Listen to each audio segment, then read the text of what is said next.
कहते हैं अंतर्यामी गर्भगत संत सुंदरी माही, और कहते हैं तुलसी पूजे एक के दो पूजे जाही। भक्त के चरित्र चिंतन से भगवान की भक्ति अवश्य मेव प्राप्त होती है, इसमें तो कोई संशय नहीं है। पर फिर इस चरित्र में कोई विलक्षण सी सुवास है।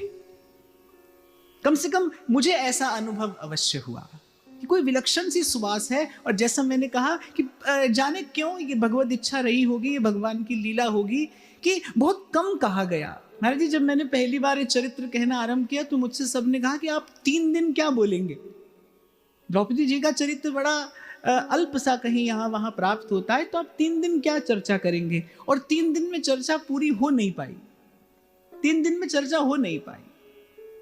एक एक पग पर जन्म से लेकर, जन्म तो मुझे नहीं कहना चाहिए क्योंकि वो यज्ञ की वेदी से प्रकट हुई हैं, उनका आविर्भाव हुआ है। उनके आविर्भाव से लेकर उनके परम विश्राम तक एक एक पग पर अगर कोई देखे ध्यान से तो केवल एक ही बात का दर्शन होता है, और वो है श्री कृष्ण के चरणों में सर्वात्म समर्पण। कोई और भाव भावना इस चरित्र में कहीं दिखाई नहीं पड़ती। उन्होंने जो भी किया, जैसा भी किया, उसके मूल में अगर कुछ है तो केवल श्री कृष्ण के चरणों के प्रति सर्वात्म समर्पण है, बिना शर्त का समर्पण। और मैं कई बार चिंतन करता हूं, एक समर्पण होता है और एक होता है किसी के चरणों में विसर्जित हो जाना। क्योंकि समर्पण के बाद भी कहीं भीतर एक भाव बना रहता है कि मैं समर्पित हूं। फिर एक भाव है किसी के चरणों में विसर्जित हो जाना।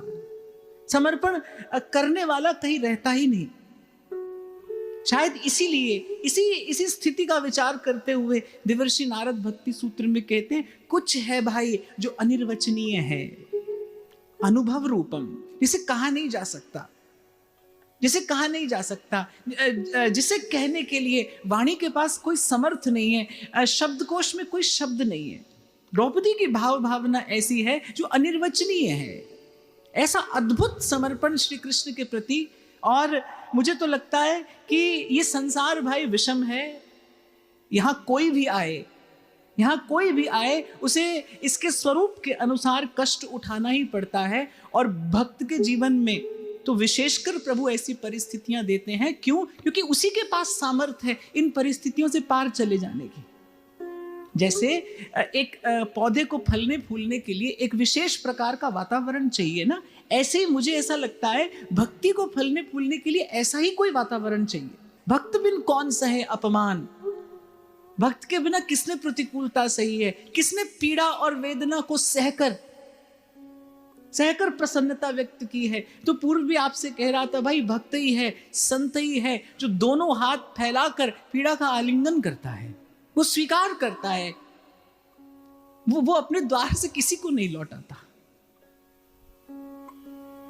तो मैं और अधिक कुछ न कहते हुए इस चरित्र में, इस भाव में प्रवेश करूं। द्रोणाचार्य और द्रौपदी के पिता महाराजा द्रुपद, वो बाल्यकाल के सखा हैं। विधि का विधान, द्रुपद राजा हो गए और द्रोण आचार्य। द्रुपद पांचाल के राजा हैं और द्रोण के पास लौकिक संपत्ति के नाम पर कुछ नहीं। आप एक दरिद्र ब्राह्मण कह सकते हैं। वो दरिद्र ब्राह्मण अपने सख्य भाव के आवेश में पहुंच जाता है एक दिन पांचाल नरेश के दरबार में। महाराजा द्रुपद राज सिंहासन पर बैठे हैं। द्रोण को देखकर कोई प्रसन्नता नहीं। द्रोण को पीड़ा होती है कि मैं बाल्यकाल का सखा हूं और ऐसा भाव, ऐसी प्रतिक्रिया मेरे आगमन पर, न कोई स्वागत, न कोई सत्कार, न मुख पर मुस्कान, न प्रेम और स्नेह से भरे 2 शब्द।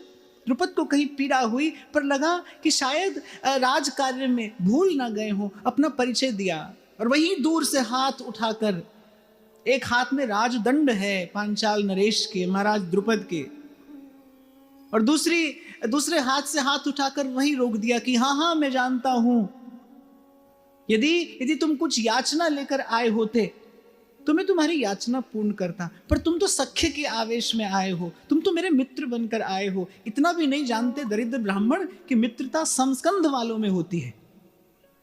तुम मेरे मित्र कैसे हो सकते हो?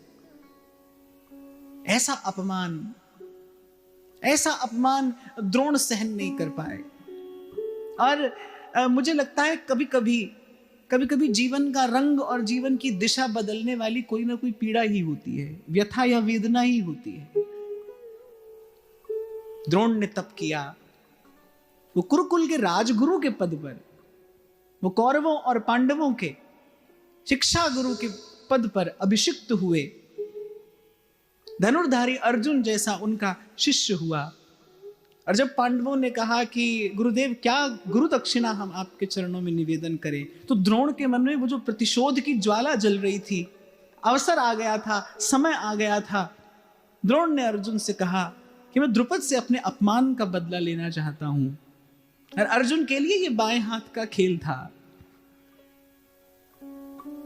अर्जुन के बाणों के तेज के सन्मुख कहां टिकते पांचाल नरेश। अर्जुन ने गुरु दक्षिणा दे दी, उतार कर पांचाल नरेश को उनके राज सिंहासन से, और जिस मद के आसन पर वो बैठे से वहां से उतार कर उन्हें अपने गुरु के चरणों में लाकर डाल दिया। धूल धूसरित पड़े हैं महाराजा द्रुपद द्रोण के चरणों में, आज द्रोण की दया के पात्र हैं। फिर से द्रोण ने कहा कि अब स्मरण आया, अब कुछ स्मरण आया द्रुपद लज्जित खड़े हैं, पर फिर भी द्रोण ने दया की।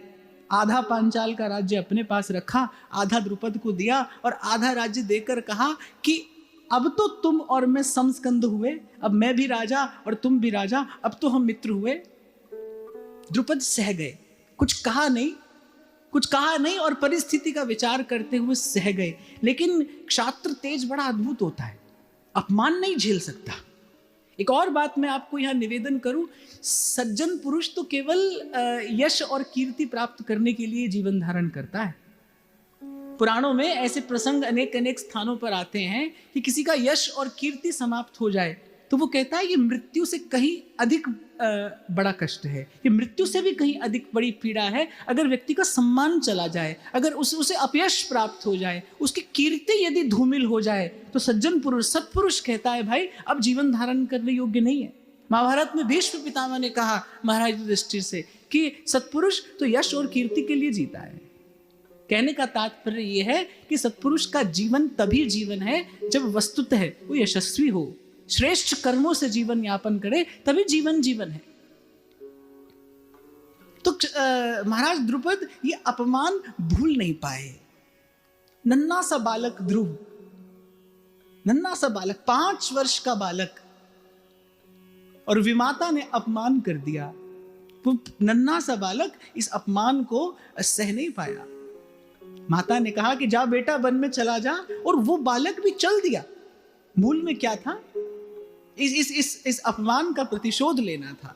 श्रीमद् भागवत में भी ऐसा वर्णन आता है। क्षत्रिय का तेज ऐसा है, वो अपना अपमान स्वीकार नहीं कर सकता, अपमान नहीं सह सकता। तो महाराज द्रुपद के मन में जल रही है प्रतिशोध की ज्वाला,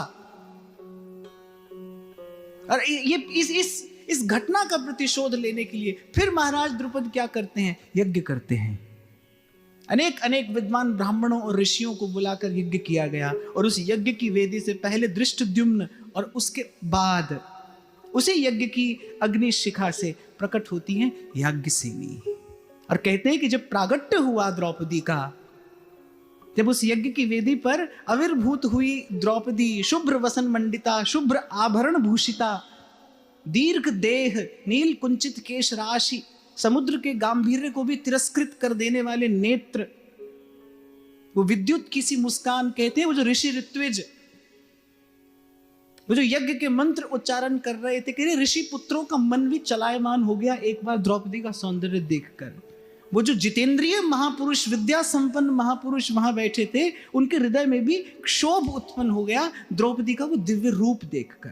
लेकिन जैसे ही द्रौपदी यज्ञ की उस वेदी पर आविर्भूत हुई, उसे बोध हुआ कि मेरा ये प्राकट्य किस कारण हुआ है। मैं तो पिता का प्रतिशोध लेने के लिए जन्मी हूं।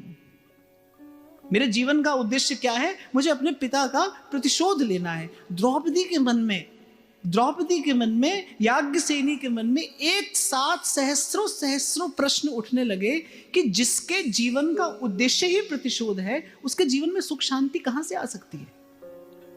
देखो, जीवन की सहजता, जीवन की सरलता, जीवन का सुख, जीवन की शांति, इसे भंग कर देने के लिए बस केवल एक कुभाव पर्याप्त है।